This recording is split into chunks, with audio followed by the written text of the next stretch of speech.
নমস্কার বন্ধুরা, আপনারা দেখছেন রিসার্চ বাংলা নিউজ।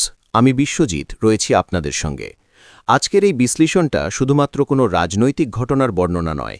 আজকের এই আলোচনা আসলে আমাদের সমাজ, আমাদের রাষ্ট্রচিন্তা এবং আগামী প্রজন্মের কাছে আমাদের জবাবদিহির প্রশ্ন। কারণ আজ যদি আমরা প্রশ্ন না তুলি, আজ যদি আমরা চোখ বন্ধ করে থাকি, তাহলে কাল ইতিহাস আমাদের ক্ষমা করবে না। ভারতবর্ষ এমন এক দেশ যার পরিচয় শুধু সংবিধানে লেখা কয়েকটা লাইনে সীমাবদ্ধ নয়। ভারত মানে শতাব্দীর পর শতাব্দী ধরে গড়ে ওঠা এক সহিষ্ণু সভ্যতা, যেখানে ধর্ম, বিশ্বাস, ভাষা, সংস্কৃতি একে অপরের পাশে জায়গা পেয়েছে।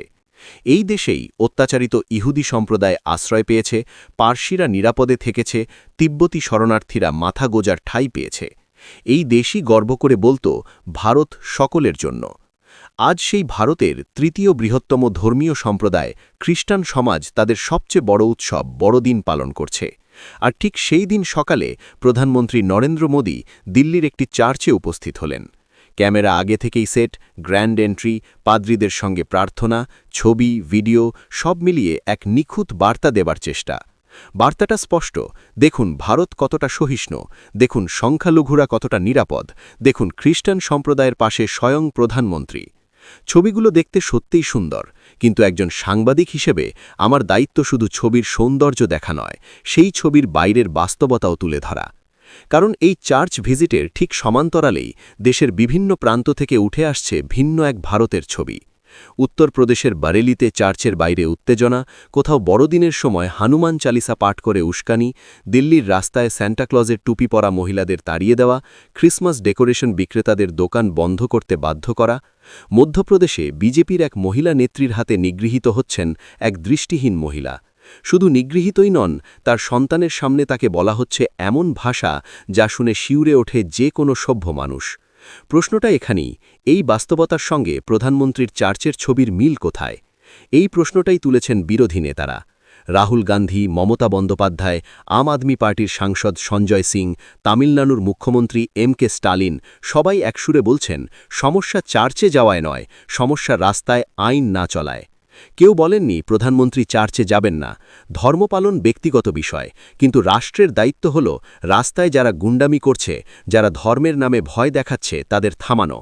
আর সেখানেই আজ প্রশ্ন উঠছে, রাষ্ট্র কি ইচ্ছাকৃতভাবে নীরব? রাহুল গান্ধী একটি সাধারণ ভিডিও পোস্ট করলেন। পাশে একটি ক্রিসমাস ট্রি, কোনো আক্রমণ নেই, কোনো অভিযোগ নেই, শুধু বড়দিন ও নতুন বছরের শুভেচ্ছা। কোনো শোডাউন নেই, কোনো ক্যামেরার বাহার নেই। এখানেই আসল তফাত। কারণ শুভেচ্ছা দিতে চার্চে যাওয়া লাগে না প্রোটোকল, লাগে মানসিকতা। আর সেই মানসিকতার অভাবই আজ প্রশ্নের মুখে। কে স্টালিন খুব স্পষ্ট ভাষায় বলেছেন, সংখ্যাগরিষ্ঠ সমাজের প্রকৃত শক্তি প্রমাণিত হয় তখনই যখন সংখ্যালঘুরা ভয় ছাড়া বাঁচতে পারে, যখন দক্ষিণপন্থী হিংস্র গোষ্ঠী হামলা চালায় আর সেই সময়ে রাষ্ট্রের শীর্ষ ব্যক্তি উৎসবের মঞ্চে থাকেন, তখন তা জাতির কাছে এক গভীরভাবে উদ্বেগজনক বার্তা পাঠায়। মণিপুরের পর জব্বলপুর, রায়পুর একটার পর একটা খবর। পরিসংখ্যান বলছে, বিজেপি শাসনকালে সংখ্যালঘুদের বিরুদ্ধে ঘৃণা ভাষণ বেড়েছে বহুগুণ। এগুলো রাজনৈতিক স্লোগান নয়, এগুলো সামাজিক বিপদের ইঙ্গিত। মমতা বন্দ্যোপাধ্যায় প্রশ্ন তুলেছেন, যদি কেন্দ্র সত্যিই আন্তরিক হয়, তাহলে কেন ডাবল ইঞ্জিন রাজ্যগুলোতেই বারবার এই ধরনের ঘটনা ঘটছে? কেন পুলিশ নিষ্ক্রিয়? কেন প্রশাসন দর্শকের ভূমিকায়? সঞ্জয় সিং আরও কড়া ভাষায় বলেছেন, বিশ্বগুরু হওয়ার স্বপ্ন দেখানো হচ্ছে, অথচ বাস্তবে ধর্মের নামে মোরাল পুলিশিং, এমনকি শপিং মলের ভেতরেও। আমরা কি এই ভারত চেয়েছিলাম? আর একটা দিক আছে যা আজ অস্বীকার করার উপায় নেই। আজকের দুনিয়া সোশ্যাল মিডিয়ার দুনিয়া।